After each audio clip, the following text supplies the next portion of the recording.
Olá pessoal, então vamos a mais uma aula online e dessa vez a gente traz para vocês um grupo de verbos importantíssimos no inglês, certo? Então os modal verbs, verbos modais, esses verbos, galerinha, são muito usados no inglês e o foco da nossa aula de hoje é em cima da interpretação, tá? Então cada um desses modais aí, ele pode ter mais de um sentido.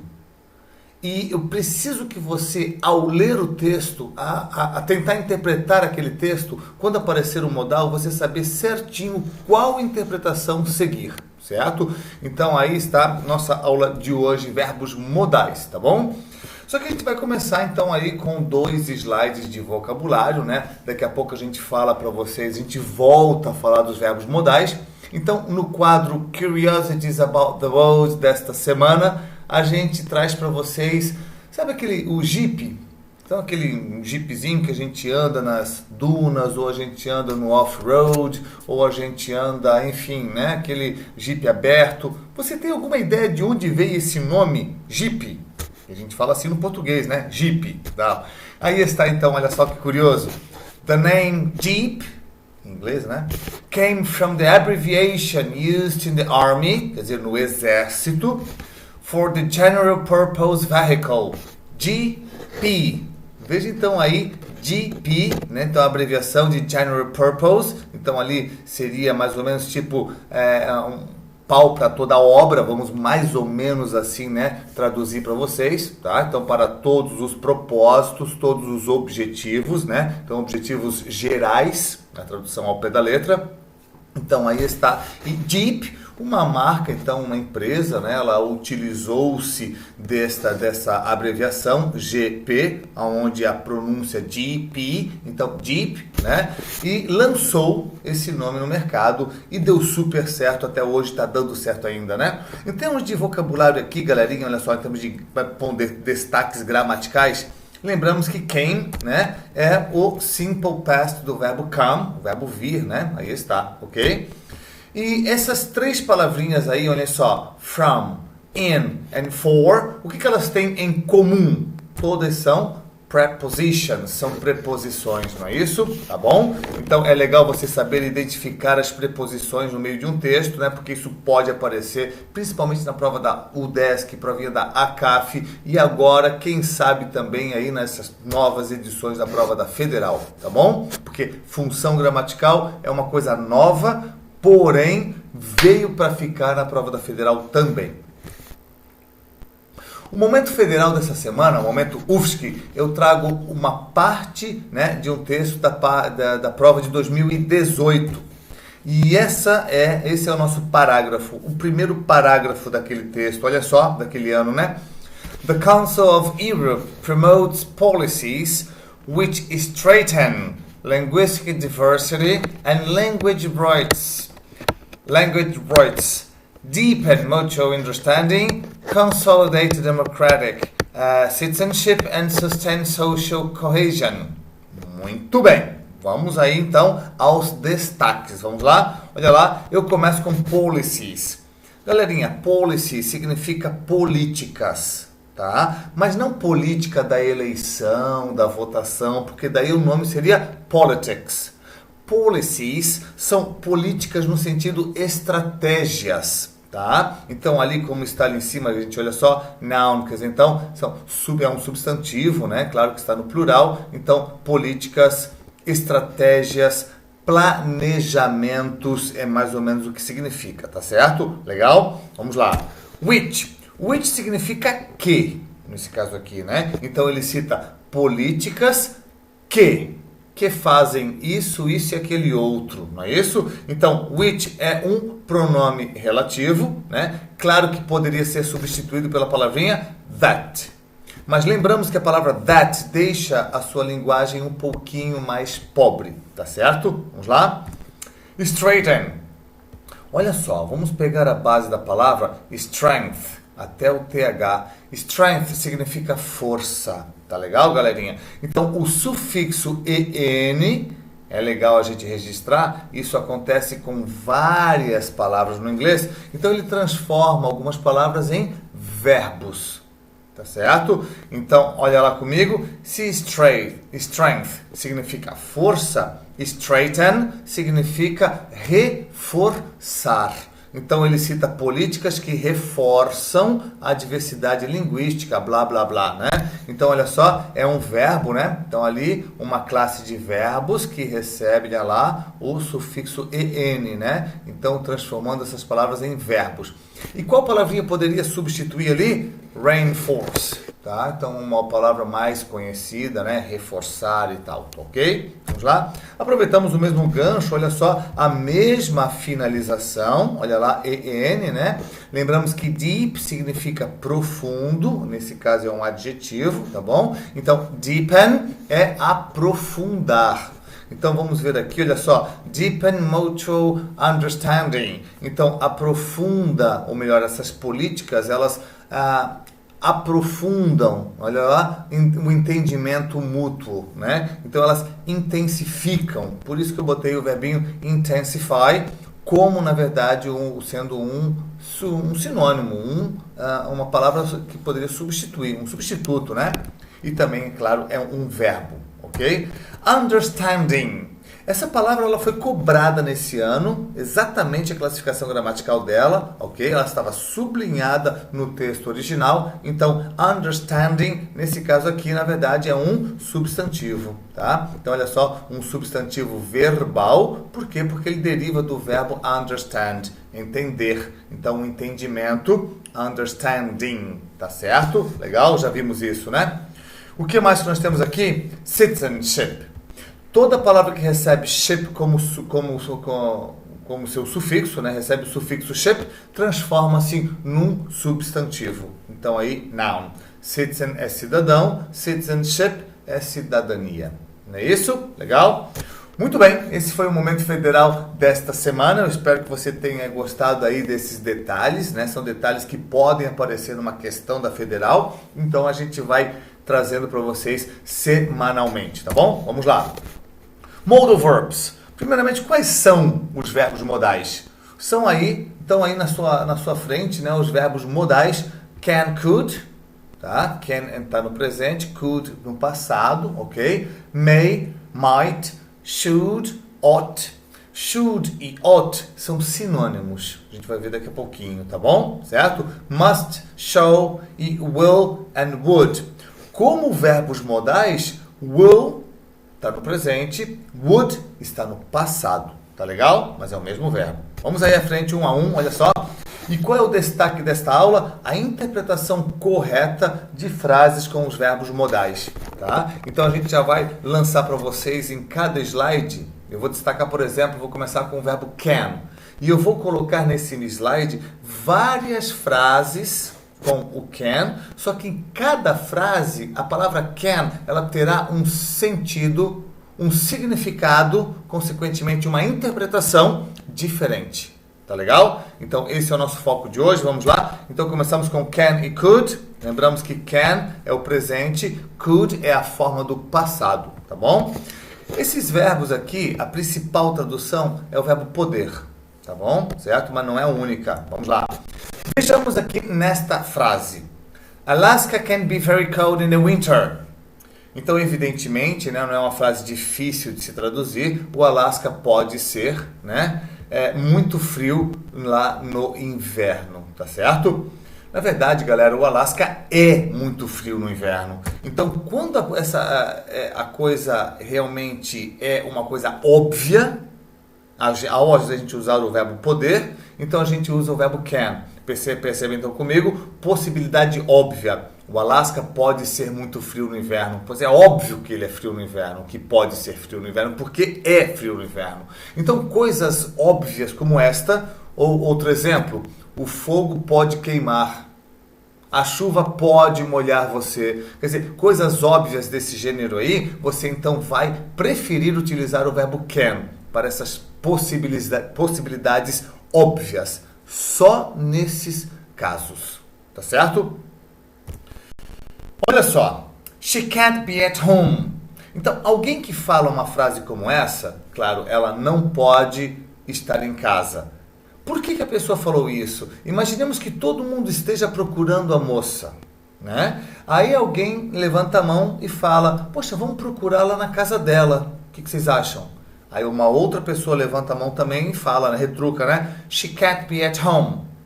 Por que ela falou isso? Porque ela sabe. Olha lá, ó. I'm sure she isn't. The person is sure she isn't at home. Então, quando eu tenho certeza que ela não está em casa, eu digo, ó, em casa ela não pode estar. É como a gente falaria no português, né? Em casa ela não pode estar porque eu acabei de vir da casa dela e eu vi que lá ela não está, né? Então, aqui no inglês é a mesma, né, interpretação, tá bom? Certo? Olha só. Outra frase exemplo com um outro sentido do verbo can agora. She can speak German. Bem, aqui eu poderia, dependendo do contexto, evidentemente dizer que ela pode falar o alemão, no sentido que ela tem a permissão de falar o alemão. Joia, poderia ser. Mas she can speak German também pode ter o sentido, até mais óbvio na minha opinião, no sentido que ela sabe falar o alemão. Olha só então ali, she knows how to speak German. Or she is able to speak German, né? Então, são formas de se dizer que alguém sabe fazer alguma coisa. E o verbo can é um verbo muito usado com esse sentido aí, tá bom? Outro sentido, outro uso, uma outra frase, agora uma pergunta, olha só. Can I swim in the lake? Imaginemos uma filha perguntando para o seu pai ou para a sua mãe, né? Essa pergunta aí, posso nadar no lago? Então é claro que essa filha está pedindo permissão, né? E prefira usar o verbo can para pedir permissão quando você estiver diante de uma situação informal, ou seja, você tem maior intimidade com a pessoa, né? Tá certo? Então aqui a mãe com o pai, quer dizer, a criança com o pai ou a criança com a mãe, né? Bastante intimidade, conversam o dia inteiro, né? Aquela coisa toda. Logo no próximo slide a gente vai ver que quando você estiver diante de uma situação formal, ao invés de can, você prefere usar o may ou o might. Mas isso é daqui a pouco, tá bom? Olha só. Pegamos aqui uma outra frase negativa, só que muito diferente do meu primeiro exemplo negativo desse slide. Olha lá. They can't use the elevator. Nesse caso aqui, galerinha, eu estou dizendo que eles não podem utilizar o elevador. Por quê? Porque é proibido. Então, they are not allowed to use the elevator. Então, prohibition, ok? They cannot, they are not allowed, tá? They don't have the permission. São aí, então, exemplos, né? Então, de você expressar, né, algo que você ou alguém não pode fazer, tá bom? Aqui, então, eu espero que tenha ficado bem claro para vocês, né? Então, são 5 interpretações diferentes do mesmo verbo, tá certo? Pegamos todas as frases no presente, mas, independente da situação aí, eu poderia também transformá-las para o passado, simplesmente usando o verbo could. Vamos, então, aqui, may e might. Por que essas duas palavras estão no mesmo slide? Porque elas significam a mesma coisa e elas são utilizadas praticamente nos mesmos contextos, significando praticamente a mesma coisa. O que muda um pouco é apenas a formalidade, tá certo? Então, may e might são também o verbo poder, ok? Quais são os principais usos e, consequentemente, interpretações dessas palavrinhas? Olha lá. She may be on the bus, or she might be on the bus. Muito próximos aqui os sentidos, tá? Então, quando eu digo ela pode estar no ônibus, no sentido que pode ser que ela esteja no ônibus, então você prefere utilizar aí o may ou então o might. Olha só então ali, sempre que essa possibilidade, né, estiver de acordo com a palavra maybe, ou seja, talvez ela esteja no ônibus, né? Então você prefere utilizar ou may ou might. Tanto faz. Muito diferente do can, que a gente viu no slide anterior, que a gente prefere utilizar o can quando aquela possibilidade é aquela possibilidade óbvia. Lembram? O Alasca pode ser frio, né? Então a chuva pode lhe molhar. O fogo pode queimar o menino, então pede para ele ter cuidado. Então, coisas óbvias, possibilidades óbvias, can. Então, possibilidades do dia a dia, que tem relação com a palavra maybe, então may or might, tá bom? Alguns gramáticos, eles dizem pra gente que o might expressa uma probabilidade menor, tá certo? Mas cá para nós, na prática, seja no inglês comunicativo ou mesmo em textos, a gente percebe muito a palavra might simplesmente usada, né, indistintamente aqui como o verbo may, tá? Sem diferença alguma. Então, as duas palavras indicam algo que pode, né, estar acontecendo, por exemplo, tá bom? Certo? Vamos lá. E aqui uma perguntinha, olha só. May I come in, Mr. President? Então perceba que, é claro, eu estou pedindo permissão, né? Assim como a gente viu que o can é usado para você pedir permissão, posso fazer isso, posso fazer aquilo. Ou você dar permissão, né? Sim, você pode fazer isso, você pode fazer aquilo. O may e o might também. Só que o can a gente prefere utilizar em situações informais, com esse quesito aí, né, de permissão, tá bom? E o may e o might, mais formais. O might, muito mais formal, tá certo? Então aqui, como nós temos senhor presidente, né, então indicando uma formalidade muito maior, eu prefiro utilizar o may ou ainda o might, tá certo? Legal? Must. Must é o verbo dever, né, certo? Uma coisa que eu devo fazer, por exemplo, tá bom? Vamos lá. Olhem nesta frase, she must be rich. Quando eu digo isso, ela deve ser rica, eu, por exemplo, eu poderia estar olhando para as vestimentas dela ou para o carro que ela está dirigindo e eu faço esse comentário. Então, nada mais estou fazendo eu do que deduzindo, né? Estou supondo, estou deduzindo que ela seja rica. Olha lá, ó. She must be rich. She looks rich. So, I deduct. Tá? Então eu deduzo, tá bom, gente? Legal? Agora, olhem só o must nesta frase aqui de baixo. I must study today. Nada a ver com dedução, nada a ver, completamente um outro uso, uma outra interpretação, né? Quando eu digo eu devo estudar hoje. Então aí, pessoal, é uma forte necessidade minha, tá? Alguns autores também utilizam a palavra obligation, uma obrigação, tá? A strong necessity or obligation. Eu prefiro essa primeira aqui, ó, uma necessidade forte, porque está mais de acordo com o que realmente a palavra must ela quer nos passar, tá? Porém, já vi questões de vestibulares fazendo uma correlação aí do uso do verbo must com esse sentido com a palavra obligation. Então é por isso que está aí nesse slide, né, entre parênteses, para você se acostumar também com essa palavrinha e para você aceitá-la numa suposta questão, tá bom? Legal? Muito bem. Outro exemplo, olha só, e outro uso, né? They mustn't park here. Mustn't. O must na negativa, ele expressa algo que é proibido de se fazer, tá? Da mesma forma que o can't. Então aqui, galera, veja que curioso, né? They mustn't park here, they can't park here. Frases sinônimas, tá? Então o mustn't, na negativa, repito aqui, ele expressa prohibition.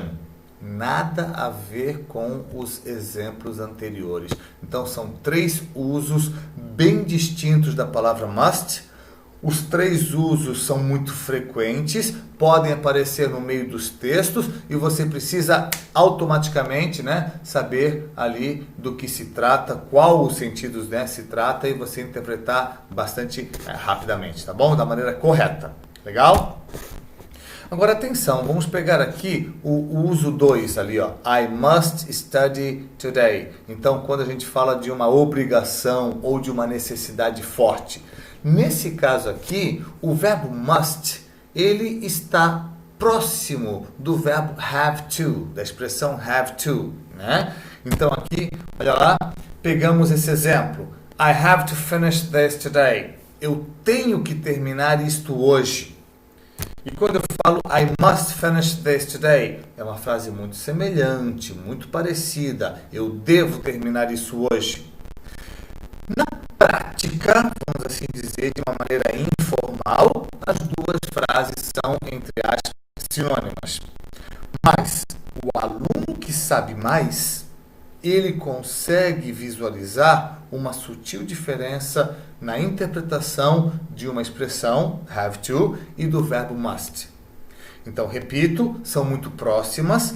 Para o vestibular, numa questão básica, numa questão simples, você vai aceitar essas duas palavras e expressões aí como sinônimas, mas você que quer ir um pouquinho mais a fundo, eu quero que você lembre que existe uma pequena diferença aqui entre uma e outra, tá bom? Olha lá, quando eu falo I have to finish this today, olha lá, ó, eu utilizei o have to, por quê?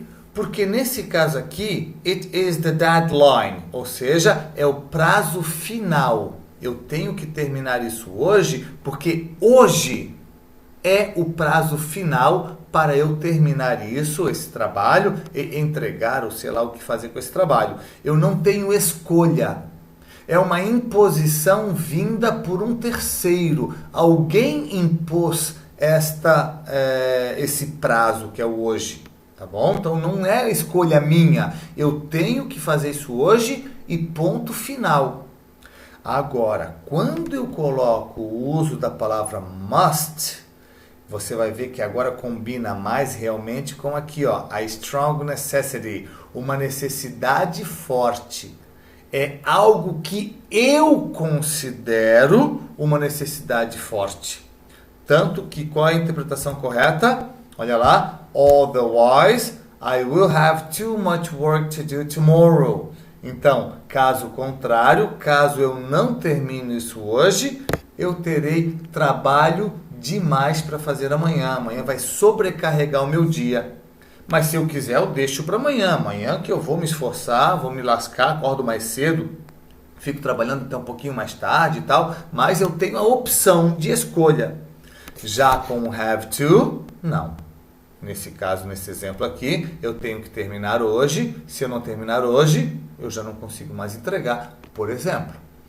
E com o must, repito, é algo que eu considero uma obrigação ou uma necessidade emergencial ou importante para mim nesse momento.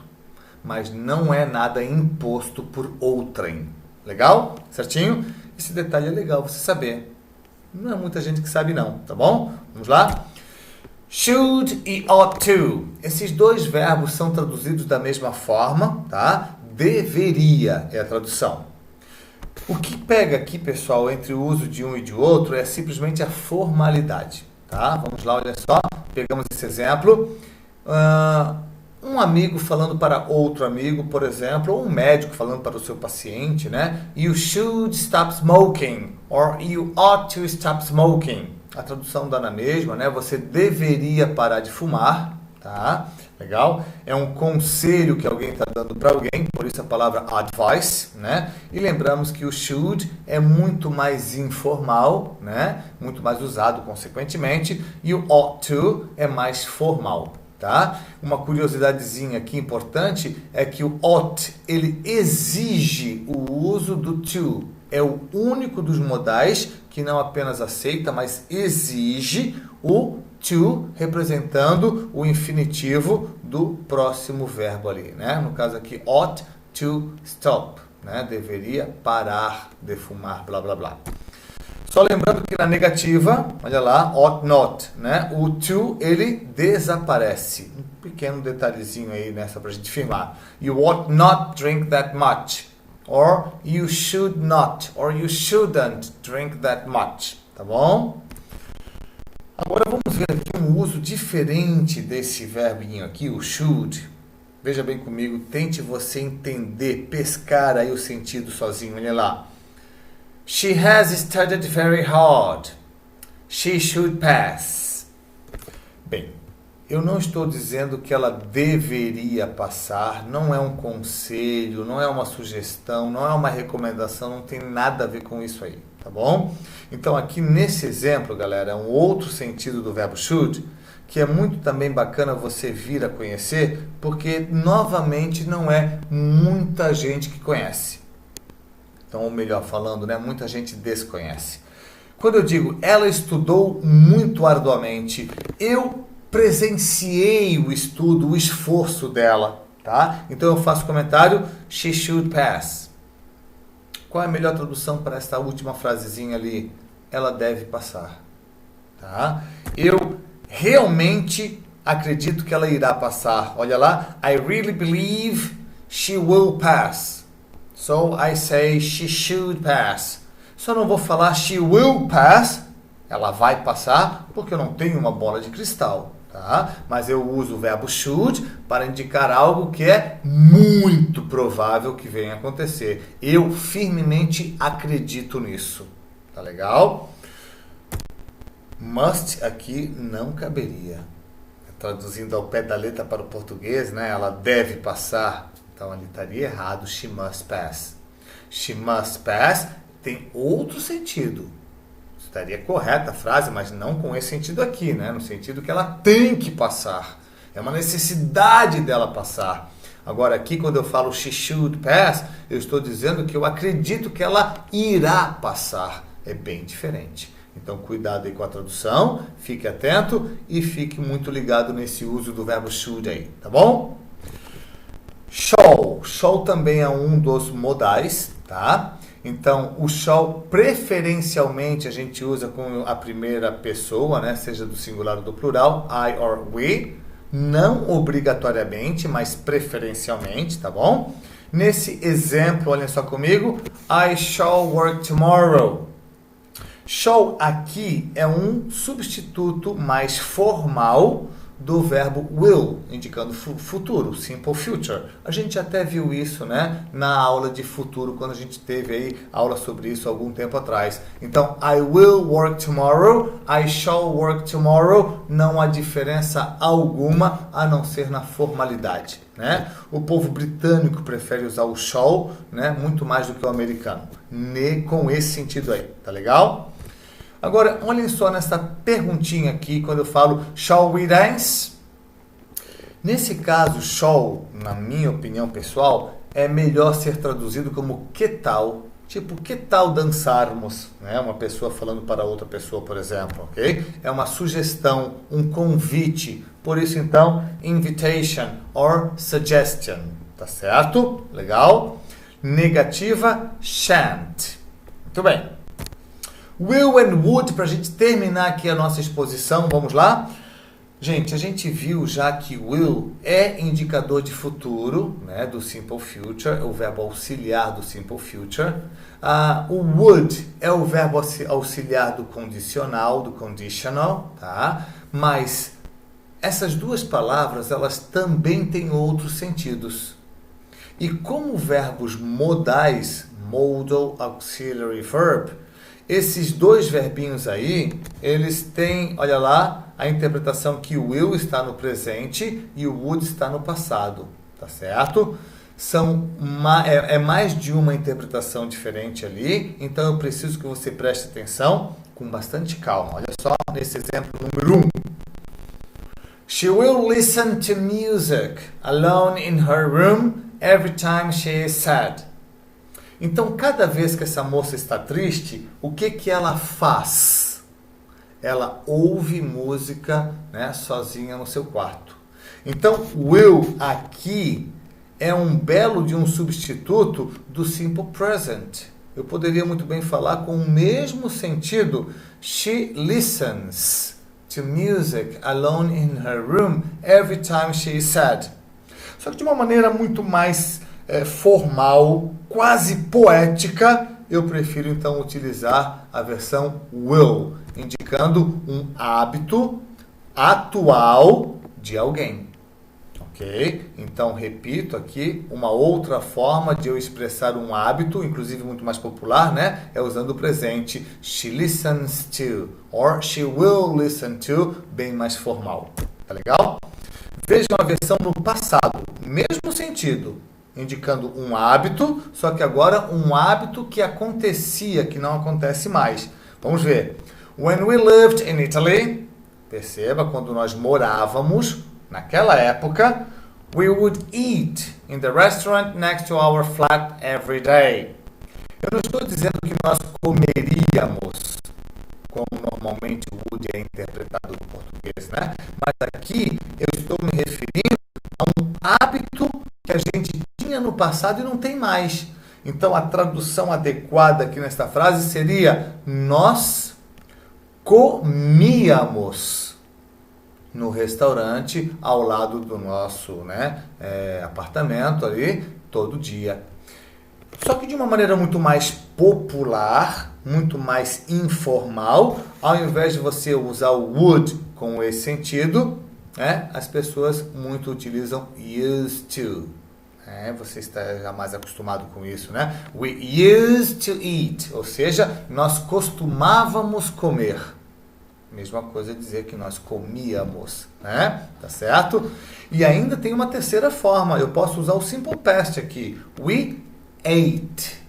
Até assim seria usado no inglês, né? Nós comíamos. Legal? Mas é bom você saber, né, que existem várias formas de você dizer a mesma coisa, né? Dependendo da formalidade, do contexto ali empregado. E é legal você saber lê-las, interpretá-las, né, de maneira automática aí, porque vai saber o que aparece nesses textos de vestibulares, né? Tá bom? Certo?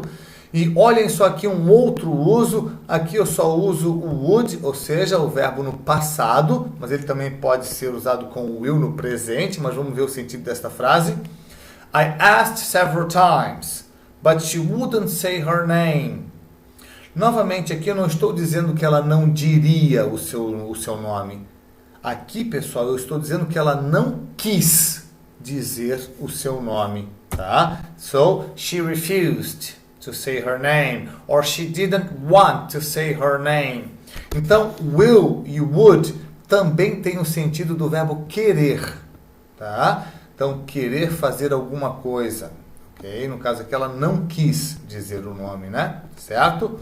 Muito bem. É isso aí.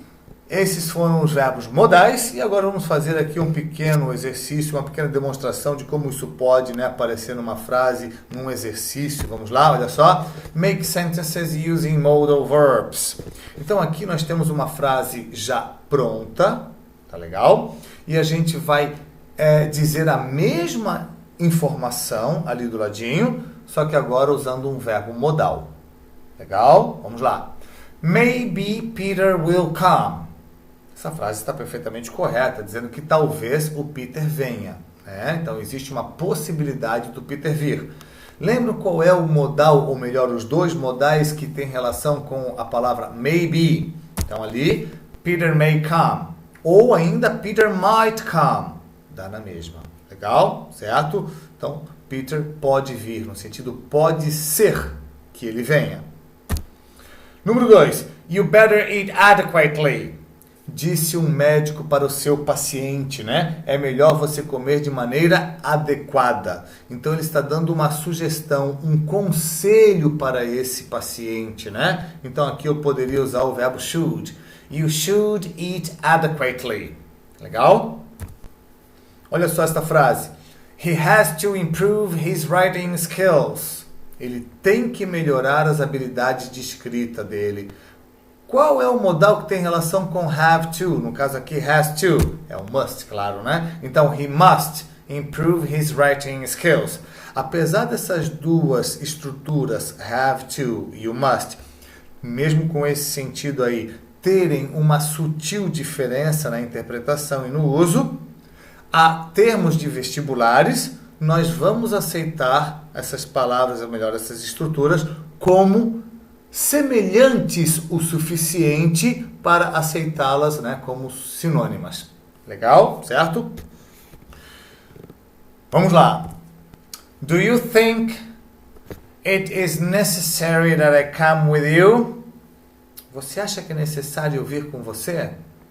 Vamos tentar entender, nos colocar nessa situação. Se eu pergunto para alguém assim, você acha que eu devo ir com você? Você acha que é necessário que eu vá com você? Should I come with you? Então, um uso muito frequente do verbo should em uma pergunta, né? Então, aí, que a gente traz para você aqui, é legal também você registrar. Tá bom, gente? Vamos lá? Should I do this? Should I do that? Então, você acha que eu deveria fazer isso? Deveria fazer aquilo? Né? Tá certo? Número 5. Let's dance. Isso é fácil, né? Shall we dance? Tá bom? Número 6. They are forbidden to park here. Forbidden or prohibited. Então, eles estão proibidos, né, de estacionar aqui. Se eles estão proibidos, é a mesma coisa dizer que eles não podem. E aqui eu tenho duas opções. They can't park here, que é a mais popular, ou they mustn't park here. Cuidado. Legal? Certo? Number 7. They have the duty to help the poor. They have the duty, ou seja, eles têm o dever. Se eles têm o dever de fazer isso, então eles têm que fazer isso, eles devem fazer isso, né? Então ali, they must help the poor. Legal? Certo? É um dever deles, né? Então, must. 8. E acredito que última. Nikki. Perceba que ao invés de usar o nome próprio da pessoa, por exemplo, Nicole, eu abreviei usando Nikki, já demonstrando informalidade. Nikki, you are allowed to go out with your friends tonight. Então imaginemos um pai dando a permissão para uma filha sair hoje à noite com os amigos, né? Dizendo evidentemente, então ali, você pode sair com seus amigos. No que ele falou, né? You are allowed, quer dizer, você está permitida a sair. Então, you can go out with your friends tonight. Professor, não poderia ser you may? Poderia, mas perceba, né? O may não combina com informalidade, com esse sentido. Então, Nikki, preferimos ali o can. Legal? Tem uma nona ainda, desculpem. I really believe Peter will do it. Vamos aqui lembrar qual era o modal que expressa algo que eu realmente acredito que vai acontecer. O modal que expressa uma possibilidade altíssima, pelo menos na minha opinião, né, daquilo acontecer, é o should. Então, he should do it. Ele deve fazer isso, ele deverá fazer isso, enfim, né, certo? Eu acredito que ele vá fazer isso. Legal? Beleza? Não que ele deveria. Should aqui está com outro sentido. Ele deve fazer, tipo, não se preocupe, ele deve cumprir como prometido, né? Então, não se preocupe. Coisa do gênero, por aí. Certo? Legal? Agora sim, uma questãozinha de vestibular para nós, olha lá. Mark the alternative in which the underlined word expresses prohibition. Então, em qual frase aqui nós temos a expressão da proibição, algo que não pode ser feito? 01, vamos ler as frases, né? You can't play the piano in this room, sorry. Bem, aqui, né? Vamos ler todas, desculpem. You must not sleep here. You shouldn't smoke here. She may not call tomorrow. He ought not park here. They can't drive properly. Bem, uma questão do estilo somatório, então evidentemente pode ter mais de uma correta, né, galerinha? Qual ou quais expressam proibição? A 01 e a 02 apenas. Então, you can't play the piano in this room, no sentido que você não pode tocar piano aqui. Desculpe, né? E a número 2, you must not or you mustn't sleep here, no sentido que você não pode, tá certo? A 04, vamos analisar uma a uma das outras. You shouldn't smoke here. É um conselho que eu estou dando para alguém, uma recomendação. Olha, você não deveria fumar aqui. Vai atrapalhar as outras pessoas, blá, blá, blá. 08. She may not call tomorrow. Nesta frase aí, a palavra may não expressa proibição, não. Ela expressa algo que pode não acontecer amanhã. Então, aqui eu estou dizendo que esta moça pode não telefonar amanhã. Ou seja, maybe she won't call tomorrow. Talvez não ligue. Legal? 16. He ought not park here. Novamente é uma sugestão, um conselho, né? Você não deveria estacionar aqui. E a última, they can't drive properly. E aqui o can't está com outro sentido, né? No sentido que eles não sabem dirigir apropriadamente. Legal? Meninos, meninas, muito obrigado então pela sua participação. Lembramos que lá no Estudos, tá? Nós temos aí uma tarefa, uma lista de exercícios, tá? Aula com o mesmo número desta aula aqui, a aula 12, tá? São 10 questões para você fazer e treinar, tá? Os verbos modais. Um grande abraço, tudo de bom, beijo do Cris, valeu!